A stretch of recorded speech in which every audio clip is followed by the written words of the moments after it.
पुराने जमाने की बात है। एक शहर में एक बहुत अमीर सौदागर रहता था। उसकी केवल एक बेटी थी जो बहुत समझदार और खूबसूरत थी। सौदागर की पत्नी काफी समय पहले गुजर चुकी थी। अब इतने बड़े घर में ये बाप बेटी अकेले रहते थे। जब बेटी जवान हुई तो सौदागर ने उसकी शादी एक ऐसे आदमी से करनी चाही जो उससे दुगनी उम्र का था। लड़की को ऐसे आदमी से शादी करना बिल्कुल पसंद नहीं था। उसने साफ साफ कह दिया कि वो हरगिज उस बूढ़े से शादी नहीं करेगी। सौदागर ने बेटी को समझाया कि वो बूढ़ा बहुत दौलतमंद है और उससे शादी करने के बाद उसकी सारी दौलत उनके कब्जे में होगी। मगर लड़की ने अपने बाप की एक न सुनी। लेकिन बाप बड़ा लालची और पत्थर दिल था। उसे बेटी पर जरा भी दया नहीं आई और उसने बेटी को अपने घर में एक बड़े कमरे में बंद कर दिया और बाहर से ताला लगा दिया। बहुत दिन गुजर गए। आखिर उस लड़की ने इस कैद से आजाद होने के लिए एक अनोखी तरकीब सोची।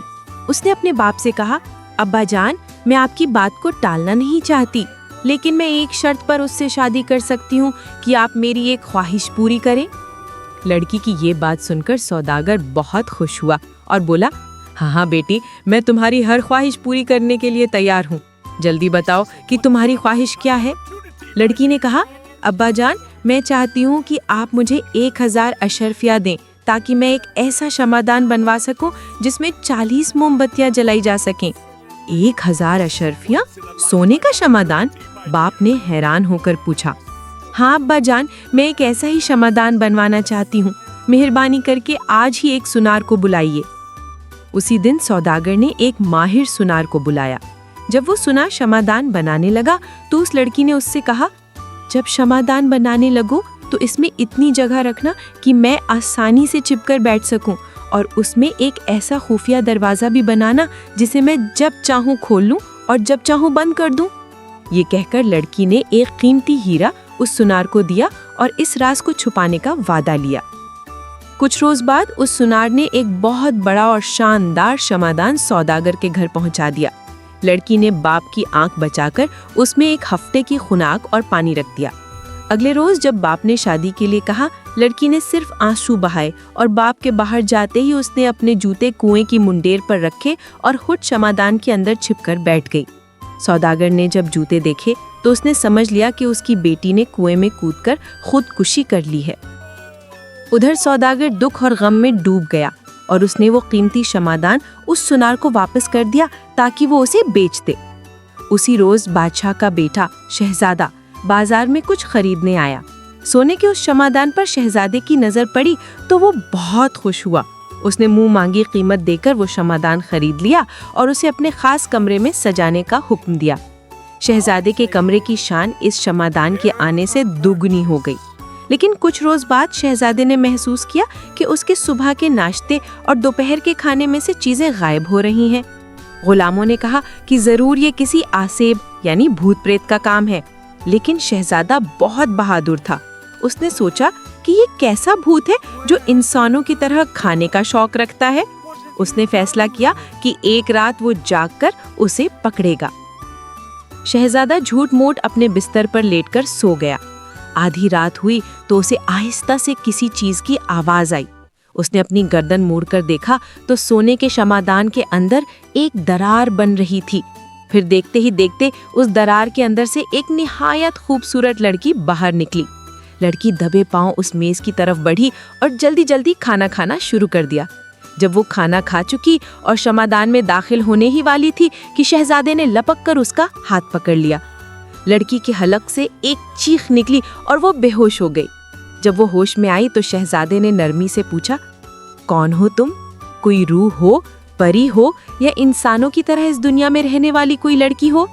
सच सच बताओ। लड़की पहले तो रोती रही, फिर उसने शहजादे को अपनी सारी मुसीबत की कहानी सुना डाली। शहजादे के दिल पर उस लड़की का बहुत असर हुआ।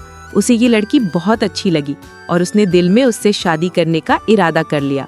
शहजादा उस लड़की को उसी शमादान में छिपाए रखता। जब सारी दुनिया सो जाती तो वो लड़की बाहर निकलती और रात भर शहजादे से बातें करती। जल्द ही महल की नौकरानियों को इस राज का पता चल गया और ये खबर उस शहजादी तक भी पहुंची जिसकी शादी शहजादे से होने वाली थी। ये सुनकर वो शहजादी ईर्ष्या के मारे जल भुन गई। उस मक्कार शहजादी ने एक अजीब तरकीब सोची। जब शहजादा शिकार खेलने जंगल गया तो उसने बादशाह से झूठ बोलकर वो क्षमादान एक रात के लिए अपने कमरे में मंगवा लिया। उसने क्षमादान अपने कमरे में रखवाया और 40 की 40 मोमबत्तियां एकदम से जला दी। मोमबत्ती की तेज गर्मी की वजह से क्षमादान का अंदर का हिस्सा तपने लगा। बेचारी लड़की ने जल जाने के खौफ से मजबूर होकर वो खुफिया दरवाजा खोला और फर्श पर गिरकर बेहोश हो गई। शहजादी ने समझा कि लड़की मर गई है।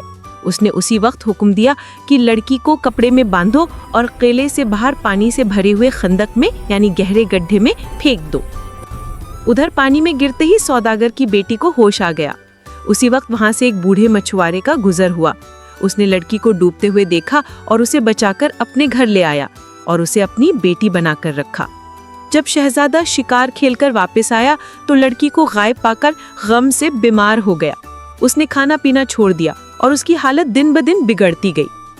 बादशाह के वजीर की तरकीब पर पूरी सल्तनत में मुनादी करवा दी गई कि हर कोई शहजादे के लिए खाना तैयार करे। एक दिन सौदागर की बेटी ने उस बूढ़े मछुआरे से कहा, अब्बा जान, आप भी कुछ ले जाइए, मैं आपके लिए मछली का शोरवा बना दूं। लड़की ने बहुत मेहनत से शोरवा तैयार किया और चुपके से शहजादे की वो अंगूठी जो उसने उसे दी थी मिट्टी के प्याले में डाल दी। जब मछुआरा वो शोरवा लेकर महल पहुंचा तो शहजादे ने सबको हैरान करते हुए शोरवे की उम्दा खुशबू की तारीफ की और उसे मजे ले लेकर पी लिया। जब शहजादे की नजर प्याले की तह में पड़ी तो वही अंगूठी दिखाई दी। अंगूठी देखकर वो खुशी के मारे एकदम से उछल पड़ा। उसने मछुआरे से सारी कहानी सुनी और फौरन लड़की को आदर और सम्मान के साथ महल में बुलवा लिया। बादशाह को जब सारी सच्चाई का पता चला तो उसने शहजादे की मंगनी उस ईर्ष्या में जली शहजादी से तोड़ दी और फिर तीसरे रोज शहजादे और सौदागर की इस बहादुर लड़की की शादी धूमधाम से हुई और तमाम सल्तनत में खुशी का जश्न मनाया गया। प्यारे दोस्तों, उम्मीद करता हूँ कि ये दिलचस्प किस्सा आपको जरूर पसंद आया होगा। शहजादे और उस बहादुर नौजवान लड़की की ये दास्तान हमें सिखाती है कि सच्चाई, हिम्मत और अच्छाई की जीत हमेशा होती है।